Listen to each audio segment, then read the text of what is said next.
Now, children, this is the explanation of the displacement relation for a plane progressive wave or traveling wave. Okay, first of all, you must know what is the meaning of the progressive wave. Progressive wave is a kind of wave which continuously moving in a medium from one point to other point in a medium. Okay, so if the wave is continuously moving, for example, any transverse wave is moving continuously in the medium, so this is known as the progressive wave, or longitudinal wave moving in a medium continuously, then it is known as the progressive wave. So progressive wave is continuously moving in the medium from one point to another point without any change in the position of the particle. Okay, now this can be transverse or longitudinal. Why it is called the plane progressive wave? Because the when the plane progressive wave you are taking, then the particles of the medium vibrate about their mean position in a particular plane. So that is why, since the particles of the medium vibrate about the mean position perpendicular to the direction of the propagation of the wave, then it is known as the plane progressive wave. So particle of medium vibrate harmonically in the plane progressive in a plane during the propagation of the wave, means the wave continuously चल रही है और particles continuously harmonically oscillate कर रहे हैं. So that is why it is known as plane progressive wave. Okay, now we are going to see how we can determine the displacement equation for the plane progressive wave. So here I have considered, suppose this is the medium and these are the positions of the different particles of the medium. Suppose this is a string and these are the different particles of the medium. So first of all, we will see the position of the particle at the origin. Origin means at x is equal to 0. This particle at a position of x is equal to 0. Okay, now when you have created the disturbance, suppose you have shaken the string, you have created the disturbance. So first this particle takes the disturbance and start oscillating. Okay, when this particle start oscillating, after certain time, now the other particle start vibrating. तो सबसे पहले तो यही वाला particle vibrate करेगा, उसके बाद आगे के पार्टिकल पे जब डिस्टर्बेंस पहुंचेगा तो वो वाइब्रेट करना शुरू करेंगे. Clear? Now, if we consider that displacement of the particle at origin at x is equal to 0 at any instant y is equal to a sin omega t, because the particles are vibrating harmonically. So this is the equation. Now, if we consider that any particle which is at the point P at a distance of x, अब ये जो particle है P point पर वो O से कितने distance पे है? x पे. तो अब इस पर जो डिस्टर्बेंस पहुंचेगा वो तो कुछ देर के बाद पहुंचेगा. तो वो टाइम क्या होगा जिस पे डिस्टर्बेंस इस पार्टिकल पे पहुंचेगा और ये ऑसिलेट करना शुरू करेगा. That is the time x upon v. Why x upon v? Because the wave is continuously moving with the speed of v. So the disturbance is moving with the speed of v. और कितना distance travel किया उसने यहाँ से यहाँ तक आने में? That is x. तो what is the time? Time is equal to distance upon speed. So यहाँ से यहाँ तक आने में डिस्टेंस हो गया x with what speed? With the speed of the wave that is v. तो ये पार्टिकल कितनी देर के बाद इस पार्टिकल के ऊपर डिस्टर्बेंस पहुँचेगा? x बाय v टाइम के बाद ये पार्टिकल डिस्टर्बेंस को लेगा और फिर ये स्टार्ट करेगा ऑसिलेट करना. Now if we consider at any instant this particle displacement and this particle displacement will be same. लेकिन वो टाइम क्या होगा जिस पे ये पार्टिकल का डिस्प्लेसमेंट इक्वल होगा ओरिजिन वाले पार्टिकल के डिस्प्लेसमेंट पे. तो देखो जब ये डिस्टर्बेंस यहाँ से यहाँ पहुँचा तो ये पार्टिकल ऑसिलेट करके कहीं ना कहीं तो इधर होगा. तो जब वो डिस्टर्बेंस यहाँ पहुँचा तो उसके कुछ देर के बाद ये वाला पार्टिकल ऑसिलेट करके किसी पर्टिकुलर डिस्प्लेसमेंट पे आएगा. तो what we are going to suppose? We are going to suppose ये पार्टिकल पे डिस्टर्बेंस पहुंचा x बाय v पर, फिर ये पार्टिकल ऑसिलेट करना शुरू किया.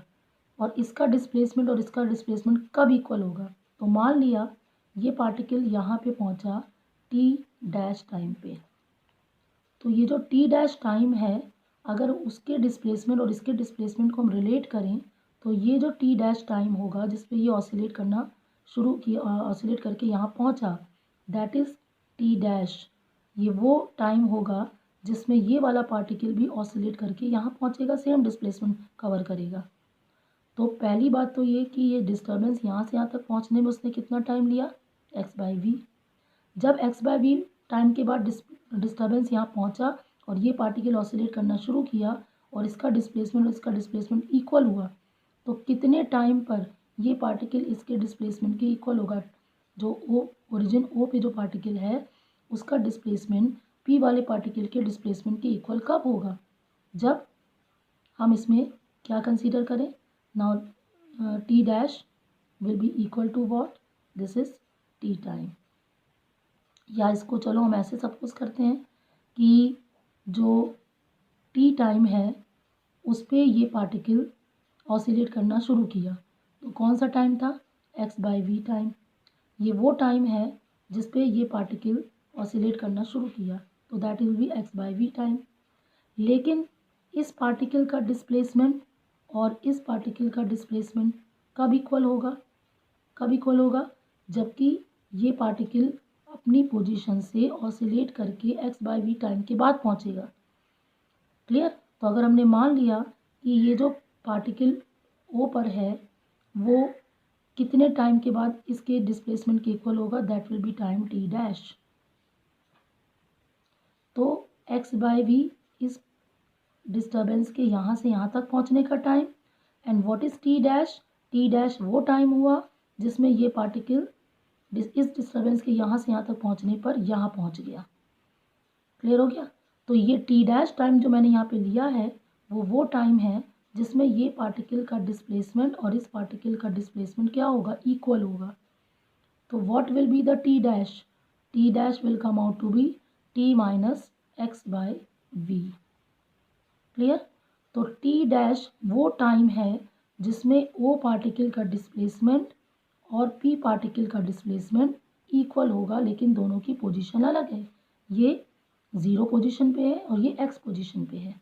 तो इसका मतलब जिस टाइम पर ये पार्टिकल ऑसिलेट करके यहाँ पहुँचा उससे x बाई वी टाइम पहले ये पार्टिकल ऑसिलेट करके यहाँ पहुँचा, तो इसके यहाँ से यहाँ तक ऑसिलेट करने का टाइम क्या है, t, और इसके ऑसिलेट करने का टाइम कितना था सेम डिस्प्लेसमेंट का, x बाई वी टाइम पहले का time.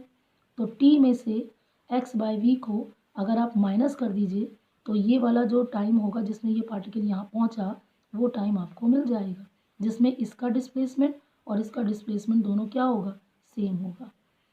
Okay, so what we are going to consider, particle at p at distance x, the displacement of particle at p at any instant t, ठीक, displacement of particle at o at time x by v earlier, यानी जिसमें ये oscillate करेगा उसके x by v time, जिसमें disturbance यहाँ पहुँचा उसके पहले वाला time x by v earlier time पे, इन दोनों का डिस्प्लेसमेंट सेम होगा।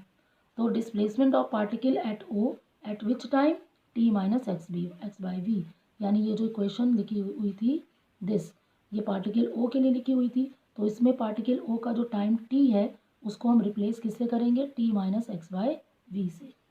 Clear.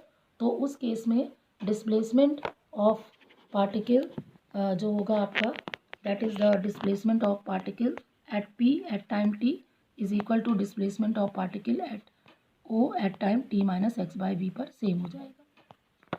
Okay, now after that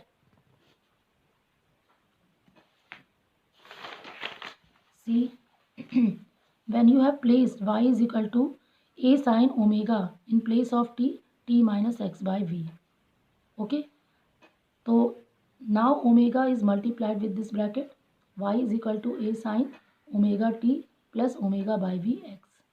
Now see this omega by v is equal to 2 pi nu upon v, so this will can be written as 2 pi v by nu, ये nu नीचे आ जाएगा तो v by nu. What is v by nu? You all know very well, v is equal to nu lambda, so v by nu is equal to lambda. So this v by nu is written as lambda, and 2 pi upon lambda is equal to k. This is known as propagation constant, which we have read.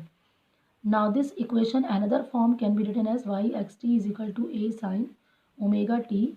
In place of omega by v, what you will write? K, kx. So this is another form of the plane progressive wave.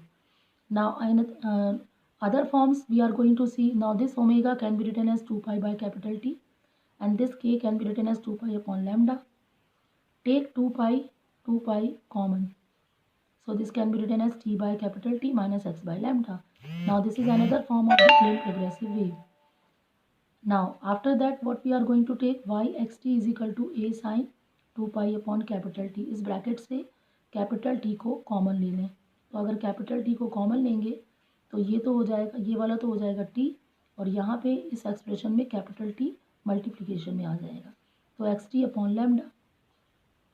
Now see, lambda by t is equal to what? V, because V is equal to nu lambda can be written as lambda by t. Okay, so t by lambda is equal to 1 upon V. So that is why t by lambda is equal to 1 upon V. So another formula we are going to consider in terms of V. Okay, so now by taking the LCM of this bracket, this can be written as Vt minus x, and the LCM V is taken out. Now this is what Vt, V capital T, V is equal to lambda by T. So lambda is equal to Vt. So this expression y xt is also written as a sine 2 pi upon lambda Vt minus x. So this is another equation of the plane progressive wave displacement equation. So this is all about the plane progressive wave, different form of the displacement equation.